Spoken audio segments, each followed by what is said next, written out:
This is also the most haunted castle in England. It's the most beautiful church that I have visited so far. It's one of the largest armories in the country. That is the grandest room we have ever seen. We can finally conclude that the London Pass is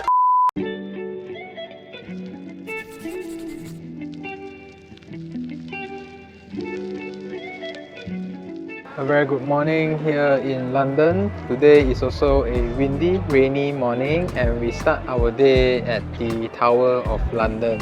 So prior to today, we actually bought the London City Pass, which costs 99 euros, and the plan, at least for now, is to fully utilize the pass by visiting 3 attractions and taking a boat along the Thames River. Hopefully we are able to cover all of that within today, and if we do, then it's totally worth the price that we paid for the pass. Some little fun facts about Tower of London. There are some beautiful birds that are known as the guardians of the tower. They are called ravens. Legends has it that if the ravens leave the site, both the tower and the Kingdom of England would fall. Other than that, there are 37 guards who look after the Tower of London. They are called bee feeders.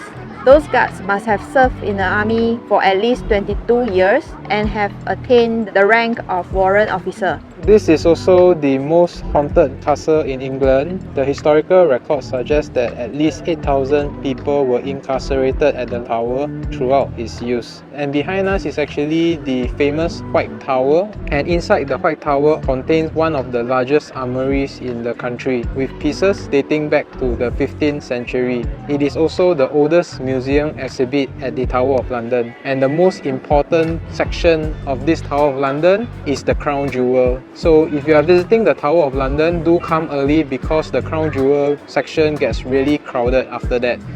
And the Crown Jewels has been kept in the Tower of London for over 600 years. These are not the original jewels of the kings and queens of England. However, this is a collection kept to date since the restoration of the monarchy in the 17th century. So inside the Crown Jewel section, you can see a lot of crowns, jewels, there are utensils, Clothing. yeah, clothing. The things that they use is all in gold and it's like luxury.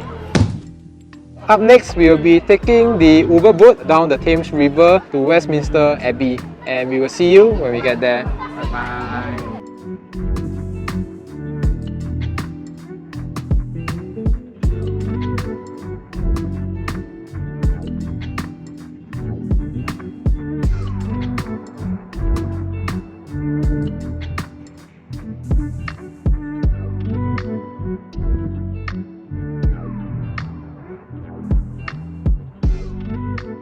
It's pouring outside and we are now at McDonald's, and once we walked in, we saw that the menu is almost similar to that of Singapore's, and we saw this McCrispy, and I was so happy that it's McCrispy, but after we ordered it, guess what? It's a burger. It looks like the McSpicy burger in Singapore, but the bun is very cute. It's like a turtle shell.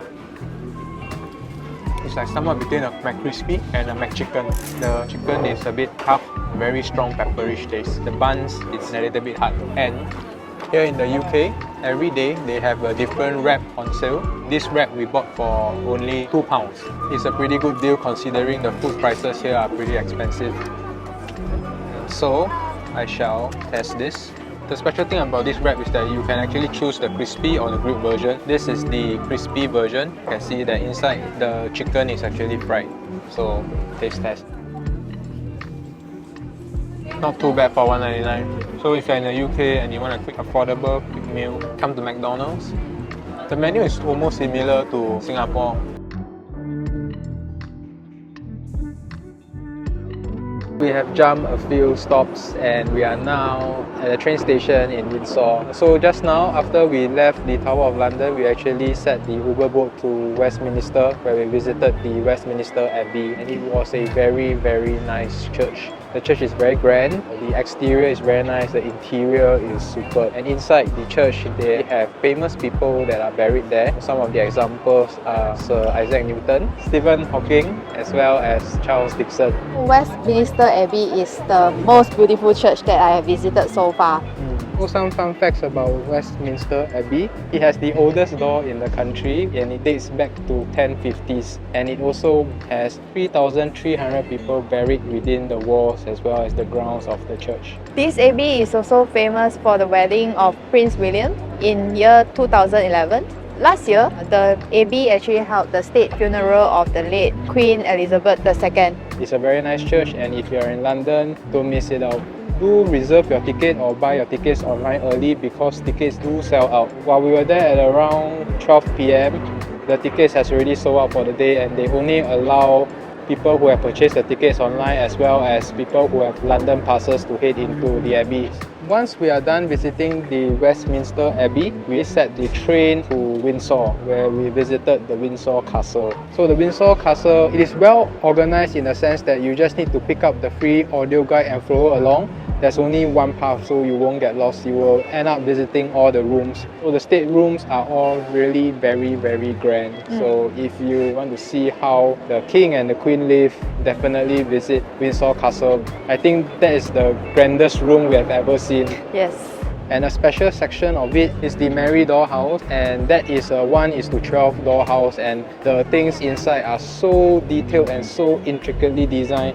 It's a wonder, it's magnificent, so do not miss it out if you are visiting the Windsor Castle. While we were there, we actually need to queue to get in, and do note that if you are on the London Pass, since you are going to be there after 1 p.m, the chapel itself closes at 4 p.m and the state rooms closes at 4:30, so do plan your time well. If you are like us, we reached at around 3 p.m, we only got 1 hour to explore both the area. Luckily, we managed to head into the chapel just 5 minutes before it closes. They prohibit filming or photography in all areas of the castle, which includes the church as well as the state rooms. So now that we are done visiting all the attractions, we can finally conclude that the London Pass is well worth the price that we paid for it. We paid 99 euros and we visited a total of 3 attractions as well as a boat ride, which cost more than £100. So if you do plan the attractions you want to visit, it's definitely worth the price. Even now, if we want to head back to London Central to pick up the free chocolatini, it's also doable, but because it is raining very heavily today and we woke up pretty early, we will just call it a day here, and yeah, we will see you in our next video.